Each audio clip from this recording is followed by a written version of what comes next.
This is the News 4 Rundown. Good Thursday evening and welcome to the News 4 Rundown. I'm Sean Yancey on this April 2nd.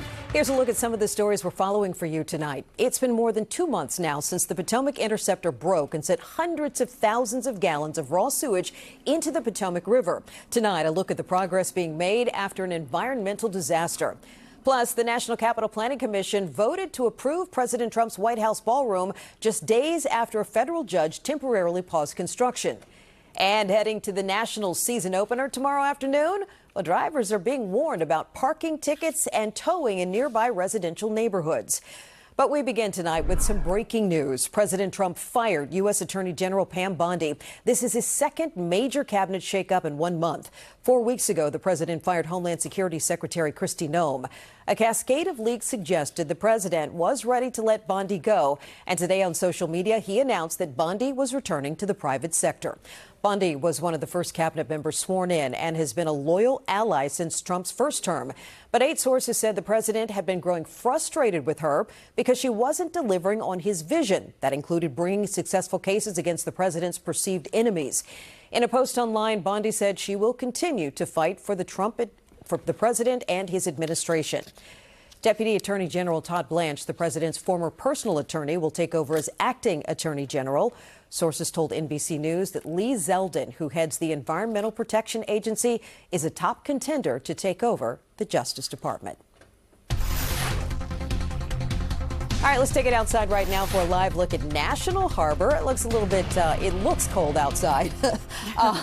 Warmer weather is on the way tomorrow, and if you have plans for any outdoor Easter egg hunts this weekend, you're going to want to keep an eye out for chances of rain. Let's get right to Storm Team 4 meteorologist Amelia Draper with the first look at that forecast. Hey, Amelia. Hey, Sean. Yeah, I mean, it is chilly out there tonight. It's like grilled cheese tomato soup weather in early April, but don't worry, we're back to the 80s tomorrow and Saturday. As you mentioned, rain on Sunday and then chilly for the early part of next week. Right now, cloudy skies, kind of a misty drizzle falling across a good portion of the area with that onshore wind coming out of the east at 15 miles an hour. So it's a chilly night. It's going to be a chilly start tomorrow morning with some fog throughout the evening hours with plenty of clouds around, though, kind of acting like a blanket. We don't see our temperatures cool off all that much. So temperatures kind of hanging out in the low 50s throughout the evening hours, falling into the upper 40s during the early morning hours. But ultimately, the weather having a low impact on your Friday, so some very good news there. A high temperature tomorrow of 82. Yes, that is correct. After temperatures today in the 50s, we warm back into the 80s tomorrow. But after kind of a cool start with some thick fog in spots, the fog looks to burn off by about 9 a.m. and then gorgeous for the back half of the day. Sean, the weekend, Easter weekend, 50-50 split with the weather. I'm going to have more on that coming up in a little bit. One day is better than no days, so we're excited. We can't wait. All right. Thanks, Amelia. It's been 2.5 months now since a collapsed sewer line sent hundreds of millions of gallons of raw sewage into the Potomac River. That sewer line is now back up and running, and the focus is now shifted to the cleanup. News 4's Mark Seagraves has led our coverage of this environmental disaster and has an update on the progress. For about 2 months, billions of gallons of wastewater and raw sewage flowed through this section of the C&O Canal as part of the bypass to keep the sewage from going into the river while the sewer line was being repaired. Crews have removed all that wastewater now, and what's left behind is the muck of mud and sewage residue that's now being removed. Sherry Lewis with DC Water walked us through the labor-intensive process underway. So we started removing the soil between locks 13 and 14 here, and we're removing it all the way down to the clay liner. We'll then go in, repair the clay liner, and rebuild the C&O Canal to the NPS specifications. And so that's what we're seeing here, right? Yeah. So it's interesting because it is a bit of a slower process because you can't just bring in giant excavators and put dump trucks into the C&O Canal. The lower section of the canal is still covered with the sewage residue. What we're doing is we're moving all that sludge between locks 10 and locks 13. What they're doing is they pump water in it into the canal. They get a channel with a slurry, basically a watery mixture with the sludge, and then it's vacuumed out by these giant vacuum trucks. And that's the process of removing the sludge. Once we're done with that, then we can start the soil removal. And there are more signs of progress at the cleanup site. The last time we brought you down here, we showed you crews cleaning these rocks in this creek by hand. You could see the sewage was just coated on the ground down there. Now you can see where grass is starting to regrow. And here just above Lock 10, you can see the progress being made as well. Again, the last time we brought you here, this was filled with wastewater and raw sewage, millions of gallons. And there were those massive intake valves pumping the water back into the underground system. Now it's empty. Those intake valves are gone and the ground is covered up. And the work to clean up the canal is underway. Lewis tells us cleanup will last well into the fall. And so that is going to be a process. That is going to take several months for us to do. But when we're done, the C&O Canal is going to be better than it was before we started to use it for that bypass. If you look at the canal that's empty right now, it's filled with brush and overgrowth and invasive species. And when we get done with this, it's going to be basically brand new. As for the repairs to the underground sewer line, that's progressing on schedule as well. Those complete repairs will take another 9 to 10 months. From the C&O Canal, Mark Seagraves, News 4. Tonight, the head of the D.C. Council is facing some controversy. News 4 broke the story late last night. The D.C. Council chair, Phil Mendelson, used his government office to perform campaign-related activities. D.C. law prohibits the use of government resources for campaign activities. Mendelson told our Mark Seagraves he printed out more than 400 pages of documents and that it was a mistake to do that at his council office. Mendelson's primary challenger is former council member Jack Evans. Evans called on the D.C. Office of Campaign Finance as well as the U.S. Attorney's Office to investigate the matter. The documents that Mendelson printed at his office were part of his campaign's effort to challenge the petition signatures that Evans submitted to be on the ballot. The challenge is an effort to keep Evans off the ballot. Mendelson's campaign also accidentally included an internal email in the public filing.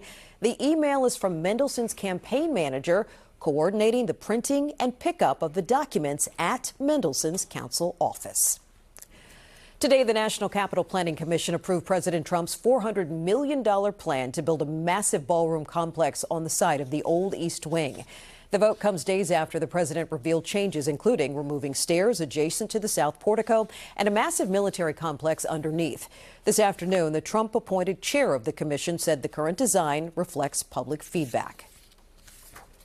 And I believe that in time, the nation and successive presidents of both parties and all political stripes long into the future will be grateful to President Trump for having initiated and brought this project into being.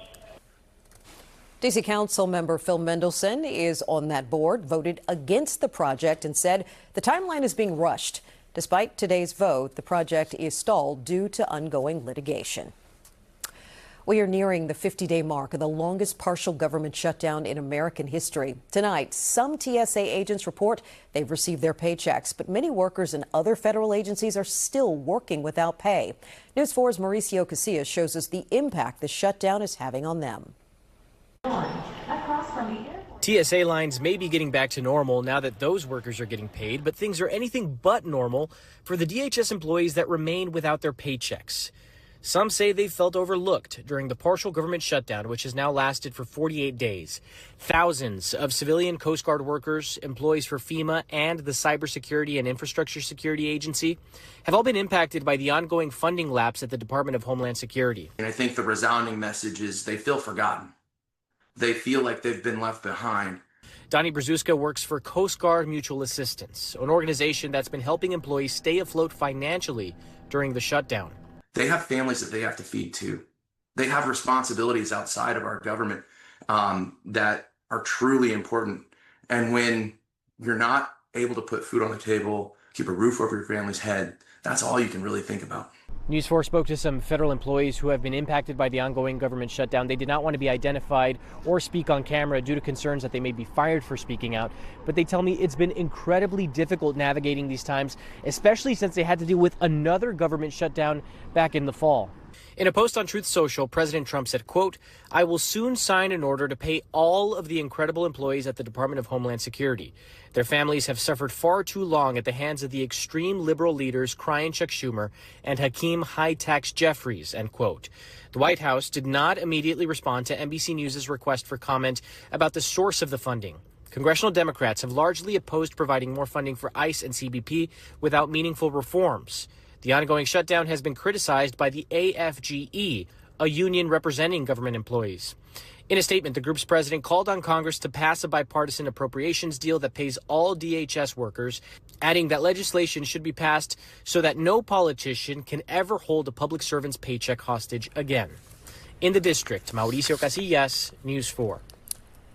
Speaker Mike Johnson suggested the House would take up the Senate-passed bill that provides funding to all of DHS except ICE and Customs and Border Protection. Republicans will then separately use the reconciliation process to provide funding to those remaining two agencies. The war with Iran continues to drive up global oil costs, and gas prices are surging nationwide and putting more pressure on already strained household budgets. According to AAA, the national average for a gallon of regular is $4.06 a gallon. In our region, drivers are already paying more than that. D.C. drivers are paying $4.20 a gallon, $4.16 in Maryland, and Virginia drivers are paying $4.11. Now to a pair of scam alerts in Prince George's County. Thieves are making direct contact with their victims.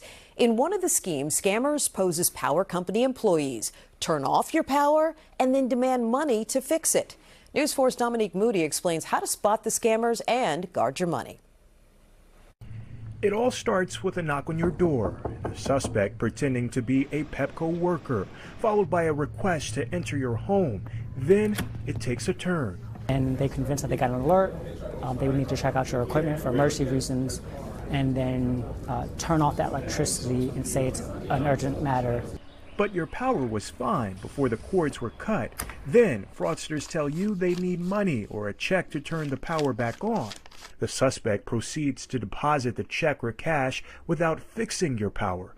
It's the latest scam in Prince George's County, and investigators say so far in 2026, they've received 3 reports of these incidents, with one suspect stealing more than $8,000 from one victim. I mean, it's whoever believes their story. So it's not always the older community. We're just seeing that those guys are the ones who are reporting it, and it's usually on behalf of family or friends.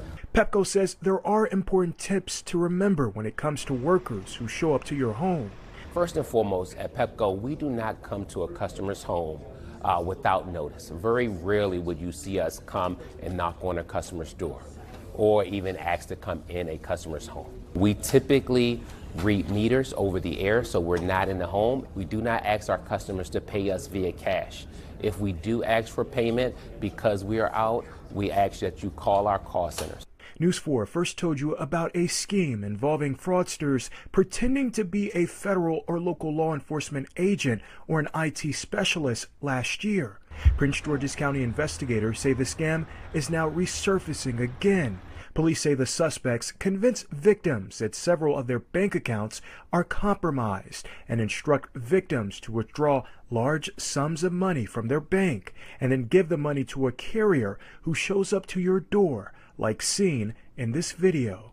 I believe we have 3 confirmed. They're having the appearance of urgency and secrecy, which is why victims are so eager in doing it. Prince George's County Police say within the last 4 weeks, victims have lost more than $105,000 and issued these important reminders. So all we're asking for everybody is just to pause. When they get those phone calls, hang up, call a friend, call a bank using reliable numbers, back of your card, or just going up to the bank yourself, and don't rush to give your money.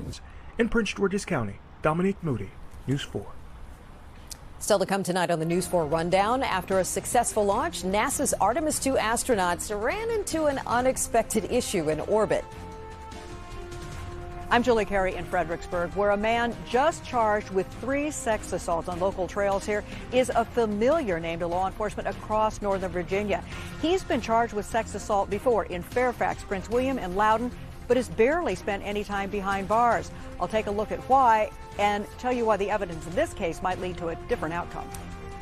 And baseball is back in the district. Thousands of people will flock to Nats Park tomorrow for their home opener. But where will all of those fans park? What D.C. police want you to know before you head to the game. Hey, Amelia. Hey, Sean, and tomorrow's looking great for the home opener. But during the morning hours, the heads up, we're starting off in the 40s and 50s. So it's going to be chilly, relatively speaking, on your Friday morning with some fog. My full forecast coming up. A man just charged with sexually assaulting 3 women on Fredericksburg trails is well known to police across Northern Virginia. Now, News 4 also recognized his name because we did multiple reports on the man a few years ago after he was charged with sexual assaults in Fairfax, Loudoun, and Prince William counties. Northern Virginia Bureau Chief Julie Carey takes a closer look at why he was out on the street. She also has new details about the evidence in the latest cases. Fredericksburg police say women exercising on the scenic trails along the Rappahannock River became targets of a predator last month. Police arresting 23-year-old Hyun Din for the crimes. He's accused of 3 similar attacks, the first on March 19th, the second on March 23rd, another on March 25th. The women say a man came up behind them and grabbed them on the buttocks. The victim in that last incident, though, on this trail, she turned around and confronted the suspect. In fact, she started chasing him, screaming. He ended up getting away, but businesses in the area captured video of the interaction. One of the victims was very brave and will be a very good witness in court. I'll say that. Police alerted the community asking for information. The key tip coming from a retired Northern Virginia special victims detective who knew of Din's past arrests and suggested investigators take a look at him. And that's when we started developing additional evidence on that person. We didn't move just on that tip. We had a lot of additional evidence that we gathered. When News 4 heard of Din's latest arrest, we wondered why he wasn't in jail given his criminal history.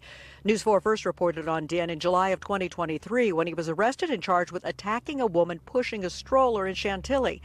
After that, he was charged in Prince William with sexually assaulting 2 little girls on their way to school. And in Loudoun County, he was charged with grabbing a woman on the Nova campus. But charges were dismissed by judges in the first 2 cases. In Fairfax, prosecutors failed to make their case at a preliminary hearing. In Loudoun, under a prior administration, the charge was amended down to a misdemeanor, but Din was found guilty and served a few months in jail.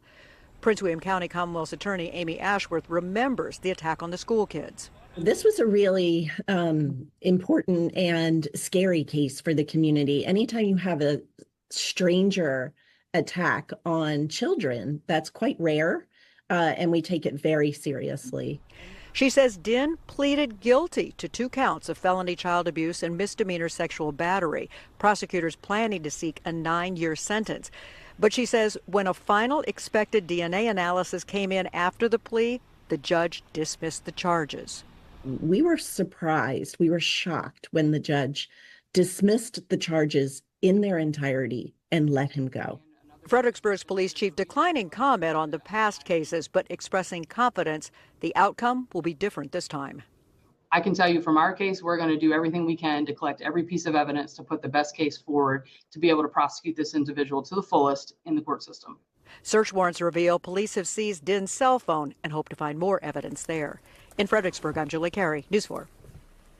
NASA's Artemis 2 astronauts have a few reasons to celebrate tonight after they navigated a few challenges. A toilet issue aboard the capsule was quickly fixed once the crew reached orbit. Mission Control guided astronaut Christina Koch through the repair. The capsule's only toilet was apparently an experimental commode that launched at the International Space Station back in 2020. We don't know what the problem was with it, but we're certainly glad to hear it's fixed. And that wasn't the only challenge either. The cabin was much colder than they expected. The temperature dropped to about 65 degrees before Mission Control stepped in and helped it warm up a little bit. I mean, think about it. If you're in a capsule like that floating through outer space, 65 degrees. It's a little chilly. A little chilly, even in the spacesuits, I think. Yeah, only when you're like in our, summer where it's 100 and the humidity, you get 65 in the car. You're like, this is nice. This is great. Also, so many jokes in that. The toilet wasn't working. The only woman on board fixed it. And that's exactly what I was thinking. Wait, like, what? I think, there's a comedian can put together something. I'll leave it to them. Yeah, I was thinking the same thing you were, though. Yeah. I get it. Yeah. All right, speaking of only women here, we're in charge. What do we got going on in the forecast coming toward the weekend? Today was nasty. Yeah. Tomorrow's looking fantastic. Yep. Saturday as well. And then as we look to Sunday, well, not great for Easter Sunday. But you know what? If you're hanging out with family, maybe you're doing something with friends, you're inside, you're having your Easter brunch, all is good. But if you're doing like Easter egg hunts outdoors, heading to church services, going to be rainy throughout the day. Okay, so tomorrow we start off with fog. That burns off around 9-10 a.m. in spots. Then it's gorgeous as sunshine develops. Record warmth on Saturday. 86 is my forecasted high. Our record 85 degrees set back in 2011. looking pretty rainy on Sunday. Not a lot of rain, but it kind of rains from the morning through the late afternoon hours. And then chilly early next week. We're in the 50s Monday, Tuesday, and Wednesday for the most part. Compared to this time last night, we're about 20 degrees colder across the area. So the chill is out there. Our temperatures coming in the low 50s, 51 in Washington, 50 in Frederick, 53 in Manassas. As I said earlier, this is like kind of the perfect cozy day at the beach. You have beach hoodie, beach sweatshirt kind of weather for sure out there with the clouds and the dampness. Tomorrow morning, 8 a.m., we start off at 51 degrees. And again, I think we're going to see some thick fog in spots like this morning. As we head toward lunch, we warm to around 70 degrees. Sunshine starts to develop. And then getting on into the afternoon hours, we have plenty of sun and temperatures in the low 80s. So we're about 20 degrees above normal tomorrow. And then we continue to warm on Saturday with the high of 86. So gorgeous weather on Saturday. Sunday, rain looks to arrive between about 8 a.m. and 10 a.m. and then exit during the late afternoon hours. Again, rain from the morning to evening, but we're only picking up about a half of an inch or less. So the ACONs, again, showers are likely. Yard work, Saturday, definitely the day to get that done. As we look to Sunday, rainy, a high temperature of 72 degrees. Monday, 60. And then next week, Sean, we're in the upper 50s Tuesday and Wednesday. But next weekend is looking fabulous. All right. Looking forward to both weekends. Thank you, Amelia. Sure. All right. After 6 games on the road to start the year, Amelia, did you know what? The Nats are finally coming home. I know. The 2026 home opener is tomorrow at 1 p.m. versus the LA Dodgers. Baseball return also means major congestion and parking restrictions around Nats Park. D.C. police are warning fans to park in designated areas or face being towed. News 4's Darcy Spencer has what you need to know before you go. If you're coming to the Nats game, be aware you could be ticketed or even towed if you park in residential areas where parking is restricted. There are plenty of signs posted warning drivers. Well, since I live right down the road, I just end up walking, but definitely like the Metro is pretty much the go-to. Trying to find parking it's a game changer. The common theme we heard, take Metro and you won't need to worry about finding a spot or paying a pricey fine. What's it like trying to get around on game day? Oh, it's smooth on the Metro. What about parking? That's a good point. Park somewhere out of the city and catch the Metro to the city. Here are 4 things to keep in mind about Friday's home opener. There are parking restrictions and road closures. Use the parking garages around the stadium and Metro. Leave your car behind. D.C. police say these streets around Nats Park will be closed 3 hours before the game and reopen an hour and a half after it's over. The district has also expanded its rapid access placard program. So if you live or work around the stadium, it'll help you get to where you need to go despite the road closures. Those placards provide access to closed roads on game days. Now, for some, the best way to deal with the crowds, traffic, and parking chaos, avoid it altogether. I just work here, so I take the Metro, and so usually when there are games, it's really packed. Can't really speak for parking, but it's usually really chaotic whenever there's a game here. So usually when there is a game, we kind of leave the office a little bit early. Darcy Spencer, News 4. A new kind of buzz could soon be coming to the nation's capital. D.C.'s mayor introduced a bill to allow cannabis-infused alcohol-free drinks in the district. Under the proposal, local breweries and distilleries could partner with licensed cannabis manufacturers to create these beverages with new approvals required. But don't expect to see them at your neighborhood bar, restaurant, or grocery store. Sales would be limited to licensed dispensaries and only to people who are registered for medical marijuana. The legislation will now head to the D.C. Council for review. Thanks so much for joining us tonight for the News 4 Rundown. Make sure you stick around and join us right back here for News 4 at 11. Have a great night, everybody.